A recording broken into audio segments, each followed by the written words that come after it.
compran proyectos, luego que tienen alguna hipoteca, que en principio fueron hipotecas constituidas de buena fe, que lógicamente iban a servir para financiar la construcción del proyecto, pero luego en manos de estas personas inescrupulosas terminan inflándola, haciendo crecer la deuda de tal manera que la convierten en impagables.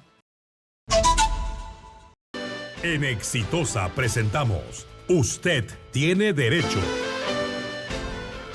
9:41. Hoy hablamos del tema inmobiliario. Así es, y estamos ya en los estudios centrales de Exitosa con Manuel Balcázar Vázquez, especialista en Derecho Inmobiliario. Y vamos con un tema importante, hablando de delincuencia.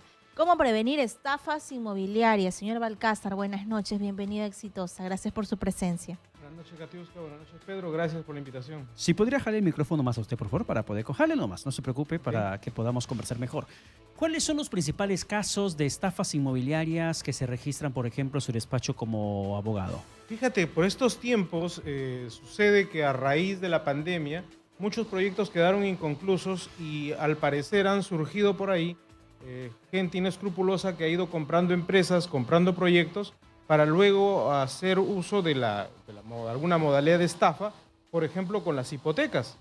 Compran proyectos, luego que tienen alguna hipoteca, que en principio fueron hipotecas constituidas de buena fe, que lógicamente iban a servir para financiar la construcción del proyecto, pero luego en manos de estas personas inescrupulosas terminan inflándola, haciendo crecer la deuda de tal manera que la convierten en impagables. Y luego, hoy por hoy, tenemos muchos departamentos, muchos proyectos que se encuentran en remate en el Poder Judicial precisamente por esa irresponsable transferencia de hipotecas. Entonces hay que tener muchísimo cuidado cuando compremos un inmueble, ya sea en un condominio o en un edificio, nunca perdamos de vista aquellas hipotecas que estaban constituidas al momento que compramos el inmueble.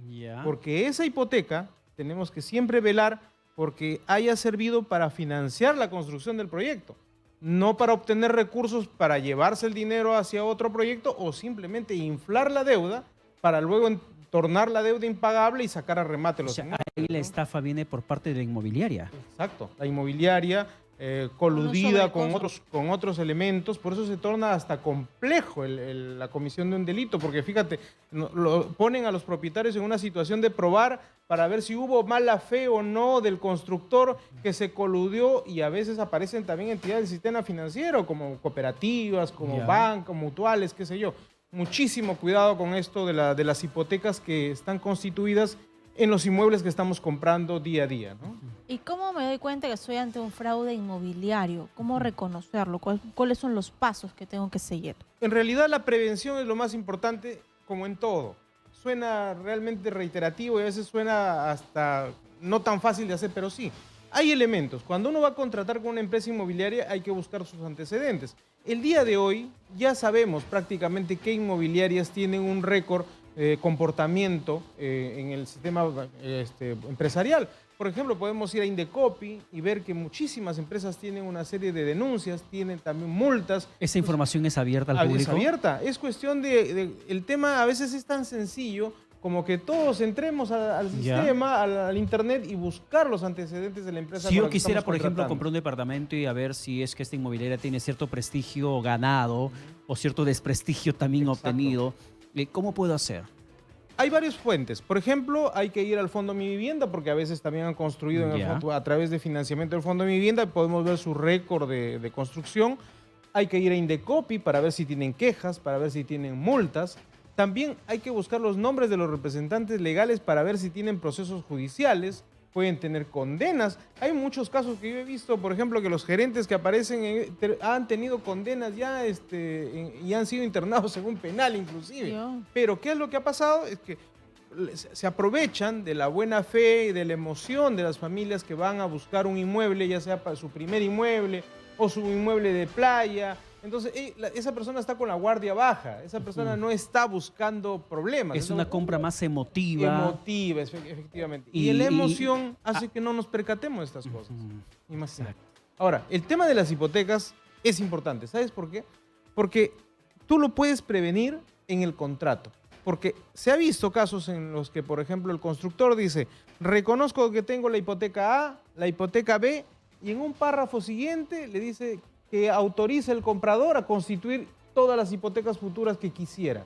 Y lo firmamos por ir en una compra emotiva, Ya. o sea, por no estar bien asesorado. Eso Entonces, en buen cristiano, ¿cómo se traduce? se traduce a que hoy te venden con una hipoteca de 5 millones y luego que tú compraste, como ya diste tu autorización, puedes seguir hipotecando el inmueble y puedes convertirlo en 10 o 15 millones después. Y eso no pasa si vas con tu abogado, pero ¿qué pasa con las personas que de repente no tienen dinero para contratar a un abogado? ¿Qué es lo que tienen que hacer? La compra de un inmueble sí debe contemplar Un abogado. contratar Debe un ser profesional. parte del presupuesto que Así tengas. es, tiene que estar incluido. Tenemos que tener esa costumbre porque pasan estas cosas y realmente es muy triste ver, llegan a nuestro despacho, por ejemplo, muchas personas que firmaron, o sea, van con el documento a reclamar una supuesta estafa, pero cuando leemos el documento, ellos firmaron y autorizaron esa constitución de hipoteca. O aquí hubo un abuso, obviamente, del empresario, pero se dan esos casos. Entonces, es mejor previamente saber con quién contratamos, si la empresa tiene prestigio o no tiene prestigio. Los representantes legales hay que investigarlos, quiénes son. Y luego de eso, ver que en el contrato, por ejemplo, hablando de hipotecas, mencionar que no se constituya otra más o que se constituya la necesaria, pero para financiar la construcción del edificio, no para otra cosa, ¿no? Ujú. A ver, la gente que está escuchando el programa en estos momentos o que nos está viendo tiene alguna duda sobre ese tema, puede llamar al 251-9422 y el 940-800-800 para que el doctor Manuel Balcázar Vázquez, especialista en derecho inmobiliario, le ayude a despejar la duda que pueda tener sobre este tema en particular. Así es, y hay muchos proyectos fantasma, ¿no? Te venden una gran ciudad, te venden un gran condominio, haces el pago, pero la construcción demora años o quizás nunca. ¿Cómo me doy cuenta que ese proyecto jamás se va a ejecutar? Eso. Katiuska. Porque, perdón, doctor, porque Sí. ahí te venden sobre plano. Exacto. Ahí compras el plano, básicamente. Katiuska, Pedro, hay momentos en los cuales nosotros como abogados miramos y decimos, hay mala fe, hay dolo, o hay un megalómano que está inventándose un proyecto de dimensiones extraordinarias. Nosotros hemos visto casos que el promotor es Exitosa. propietario de 1 hectárea, pero sin embargo está vendiendo un proyecto de 10, porque está pensando, soñando en una segunda, tercera, cuarta y quinta etapa que nunca llega. Y finalmente venden lotes o venden departamentos en la segunda, tercera, cuarta y quinta etapa que no es de su propiedad. Entonces, es muy fácil a una persona que llega a esa constructora a comprar, le muestran el título de propiedad de la hectárea 1 y la persona piensa que está comprando bien, cuando en realidad está comprando en la hectárea 2, 3, 4, que todavía no es propiedad del constructor. Muchísimo cuidado con eso y sí, por eso Katiuska te decía, se requiere un asesoramiento mejor. especializado, porque esto no lo distingue cualquier abogado, No. inclusive un abogado que no es especialista en temas civiles, registrales, en tema inmobiliario, va, revisa, ve la partida y dice está Ok, todo en orden. conforme. Cuando en realidad no solo hay que ver la partida, hay que ver los planos, hay que ver si tiene licencia de edificación, si es una habilitación urbana para ver si tiene una licencia de habilitación urbana. Algunos no se puede construir porque, por ejemplo, el Ministerio de Cultura hay unos restos. Y Restos te vende arqueológicos, y te venden ese terreno Sí, cuando sí, nunca sí, se va a sí. poder construir. O casos en los Y he cuales tenido casos están similares. en riberas, por ejemplo, de torrenteras de Ya. huaicos, que a veces están tapadas y no te das cuenta. Entonces, todo eso lo tiene que ver un especialista. Hay que orientar a las personas que por estos tiempos, al menos una orientación legal, porque ya sería mucho más especializado. Si es que uno tiene una inversión mayor, hay que contratar un La geógrafo, asesoría un tendría técnico. que ser antes de embarcarte en la compra. Exactamente. Porque luego vas a tener que embarcarte con un tema legal, pero para que te defiendas de la interminable. estafa. Y es terrible esa Y situación. que sea parte de tu presupuesto, porque todos tenemos un presupuesto para una compra. Además, ¿no? hay algo que deben entender los oyentes, es que las empresas tienen un patrimonio y por eso se crean empresas como sociedades anónimas, solo responden frente a cualquier inconveniente con el patrimonio que tienen. Por eso es que tienen la libertad, a veces se exceden y no tienen cómo responder frente a una probable indemnización por daños y perjuicios, ¿no? Exactamente. Vamos a retirar los números telefónicos en estos momentos, 251-9422 y el 940-800-800. Retirando Katiuska, que estamos hablando con el doctor Manuel Balcázar Vázquez, especialista en Derecho Inmobiliario y sobre ese tema de las estafas inmobiliarias. Vamos con la primera comunicación. Así es, a ver que termine de pasar nuestro modelo Nuestro modelo de radio, Y 9,50. él te pasa sigilosamente y tú lo exhibes, lo expones a William. 9,50. Muy buenas noches. Hola. Hola, Aló. buenas noches. A ver, vamos con la siguiente Siguiente línea, por comunicación. favor. ¿Cómo prevenir estafas inmobiliarias? ¿Cómo detectar y actuar ante un fraude O inmobiliario? si ya te estafaron, ¿Qué Pedro, hacer? porque ¿Qué hay hago? muchísimos traficantes de terreno, ¿no? Y tú dices, yo voy a construir ahí mi casita y al final no puedes poner ni siquiera una piedrita ni la esterita. Ahora sí, vamos con la comunicación. Buenas noches. Buenas noches. ¿Qué Habla tal? con José de Surco. Juan José, ¿tienes alguna consulta sobre el tema, Juan José? Sí, bueno, más que todo también se está haciendo mayores estafas, tanto de los jueces y fiscales, por ejemplo, en provincias. En Arequipa, por ejemplo, es un montón. Esos, hay en Arequipa, por ejemplo, esos que paran, prácticamente venden lotes a 2, a 3 personas. Y ahí es un lucro ahí que están haciendo los jueces y fiscales, están llenándose de plata, están volviéndose multimillonarios los jueces y fiscales en Arequipa, por ejemplo, en Sachaca están vendiendo terrenos al kilómetro 48 de Arequipa para la salida, para irse a Mollendo, también están lotizando toditos los terrenos, están vendiendo, señor, los terrenos y nadie dice nada. Todos los cerros ya tienen 4 o 5 dueños y nadie habita ahí, lo están cercando, señores. O sea, prácticamente en provincias se está viendo más que todo en Arequipa, y con los jueces y fiscales sabemos que manejan el fujimontesinismo, toda esa mafia que viene del... Bien, gracias por la llamada telefónica. Entramos a lo político y desviamos el tema. 9,52 minutos. Muy interesante lo que ha planteado el oyente porque efectivamente hay una modalidad de los traficantes de terreno. Abarcan gran cantidad de terreno que no es de su propiedad ojo, siendo de su propiedad, lo que hacen es lotizan, llevan tiza, marcan los lotes y los empiezan a vender. Ya. Eso así no se hace una habilitación urbana. A todo el país, porque esto se escucha en todo el país. Cuando uno va a comprar un lote de vivienda, este lote de vivienda tiene que ser parte de una habilitación urbana formal. ¿Qué tiene que hacerlo quién? El constructor tiene que pedir la licencia a la municipalidad. Es decir, cuando uno va a comprar un lote, lo primero que hay que pedirle al que está vendiendo, ¿dónde está tu licencia de habilitación urbana?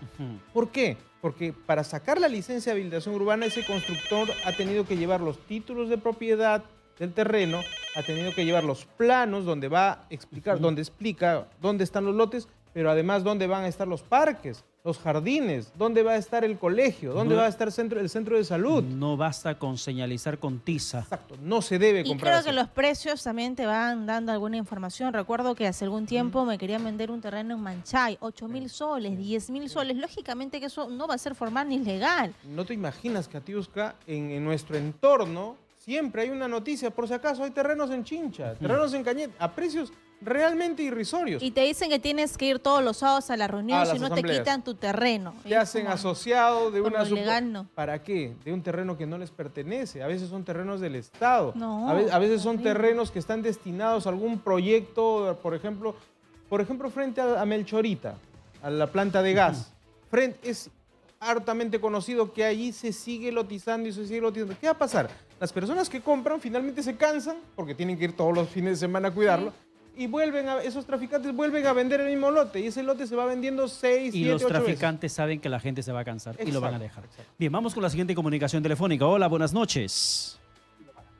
Ahí Hola. está Pedro del futuro. En mi multiverso. Hola, buenas noches. Si pudiera bajar el volumen de la radio y del televisor que tenga cerca.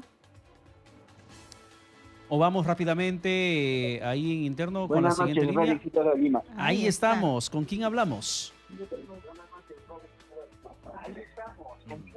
Me llamo de Leandro desde Arequipa. Vamos con la consulta, Leandro, al toque. Mira, están comentando de cómo combatir la corrupción.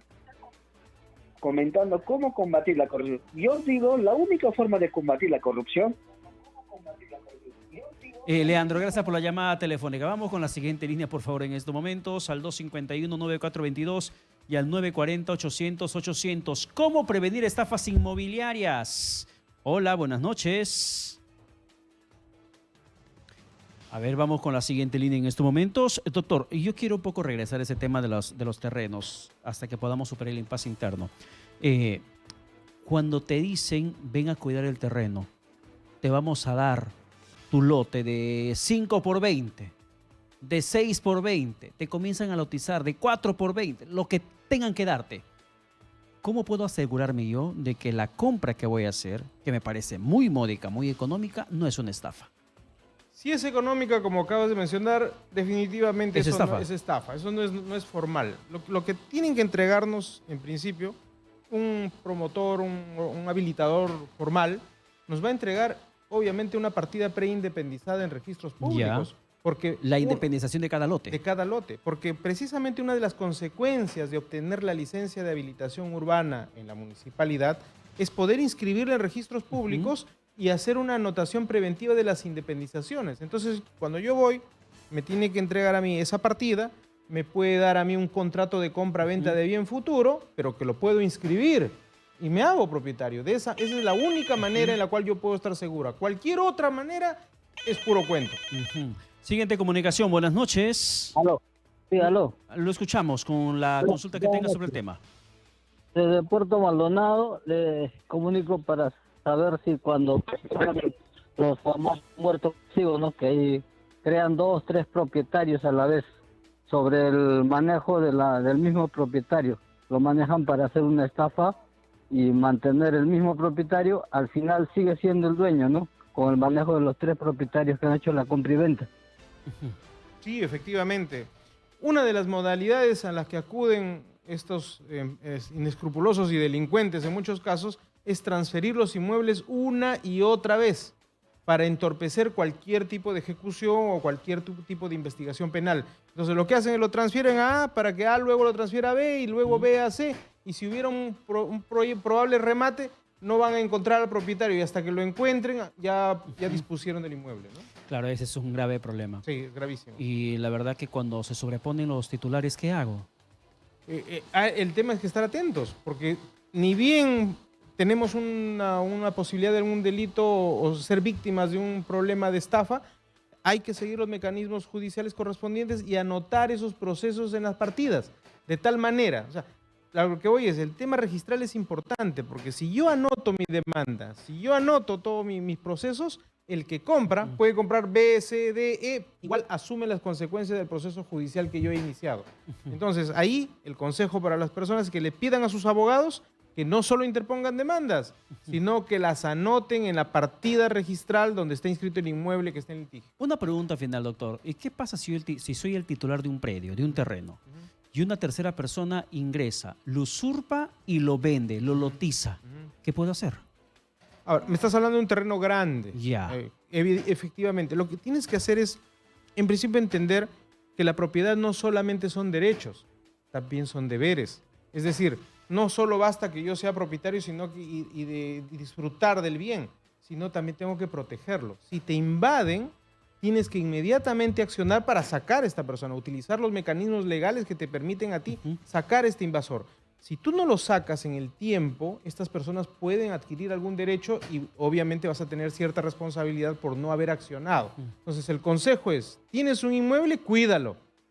Si tienes una posesión, también sigue en posesión. Si tienes propiedad, cuídalo que alguien te lo vaya a invadir. Y si te lo invaden, tienes que defenderlo. Utilizar los mecanismos de demandar denunciar usurpación, hacer reivindicaciones, hacer desalojos, lo que corresponda. La ley te franquea todas las posibilidades. Lo que no te franquea la ley es que tú te duermas en tus laureles y no hagas nada. Bien. Doctor, ¿cómo más y dónde más lo podemos ubicar?